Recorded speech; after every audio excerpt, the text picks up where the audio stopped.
when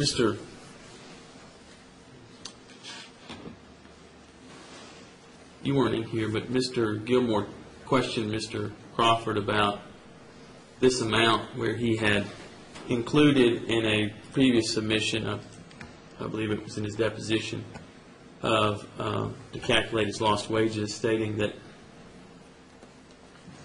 a portion of that, or I'm not sure the exact numbers, but the amount there, $21,000, and maybe some of that $10,000 was income that was generated before the accident. That would be, if we're trying to determine what his lost income was, you'd agree with me that you would not take into account those figures to arrive at the lost income, would you?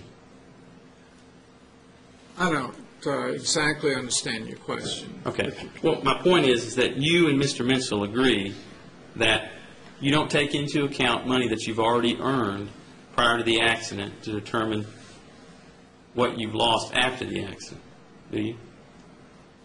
I'd say that's probably true. That's all. Thank you. Redirect.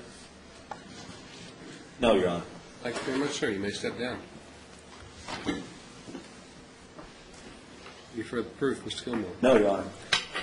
Ladies and gentlemen, you've now heard all the proof in this case. There are still two very important aspects of the trial for your consideration. I will give you instructions on the law, and the lawyers will make their closing arguments. We'll take our lunch break at this point, and during this period of time, we'll also try and work out the charge to make sure everything's ready to go. So it's 12:23 or so right now. Why don't we start back at 1:30?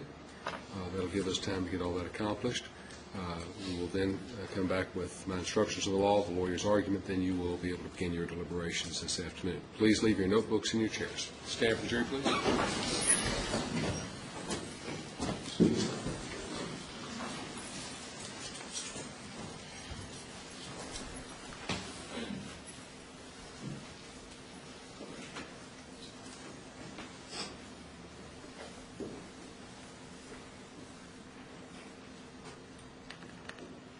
All right, be seated, please.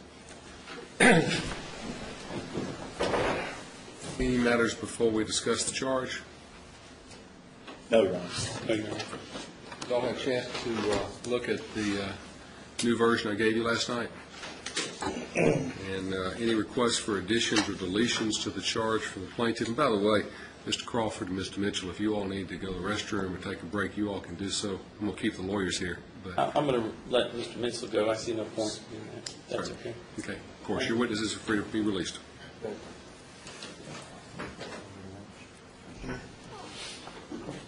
right, Mr. Freeman, any requests for additions or deletions to the charge? No, Your Honor. I take it that my request to address the pre-existing condition were not well taken, and you just left it the way that it was before. Is that as far as my request for latent? For the use of the word latent. That's right. You would ask for that. Have you found anything else further that supported including that kind of dictionary definition in there? I didn't find any case law or anything of that nature, but the jury instructions, there's a note at the bottom of that particular jury instruction that... Mr. Freeman, I gave you the one that's tabbed. Yes. The one that's in? Yeah, you can have. I think you all have simply written on your copy. Thank you.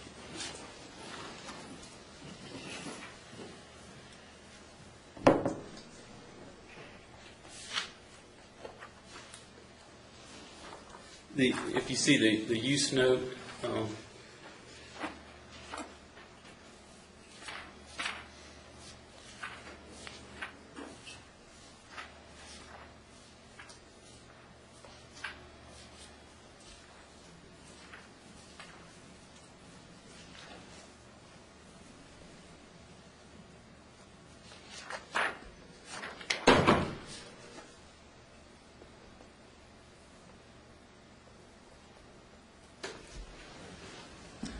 So what you want me to add is that I wasn't clear from your note here.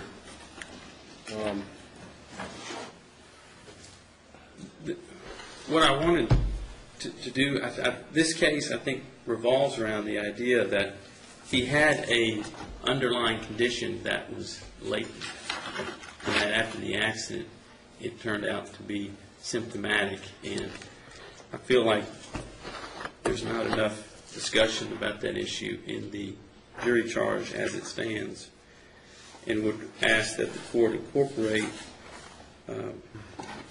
that the plaintiff is entitled to recovery for a activation of a latent disease or condition, and that the definition of latent be provided to them as I provided to the court.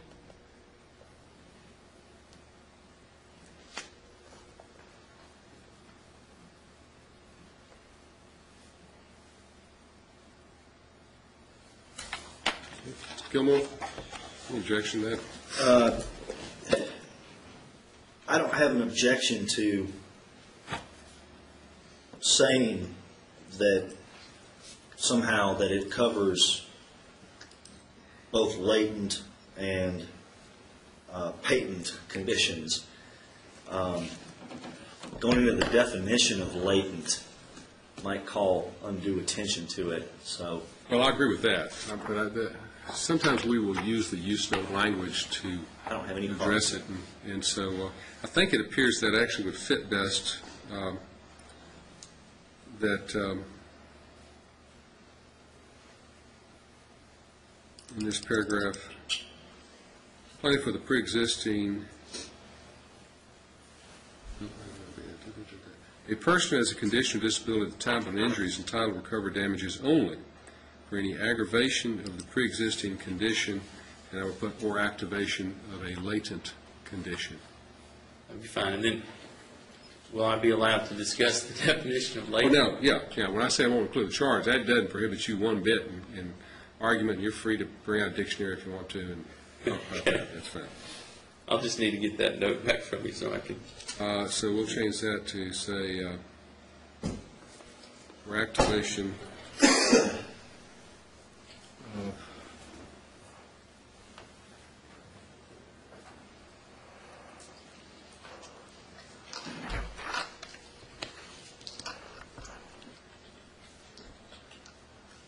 latent condition. Okay? Any other requests for change to the plan? No, no. All right, Ms. Gilmore, any requests for additions or deletions? no, Your Honor. I guess my only issue would be on the verdict form. Okay. And You wanted me to take out all the subparts. right. Well, I thought maybe distinguishing between economic and non-economic would be appropriate. Respectfully deny that request. Your Honor, I've made that argument every time I was on the defense. Well,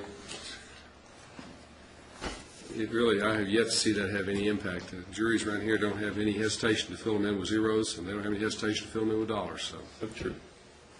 all right, I will do that. We'll start back at 1:30. Be ready to go at that time. All rise.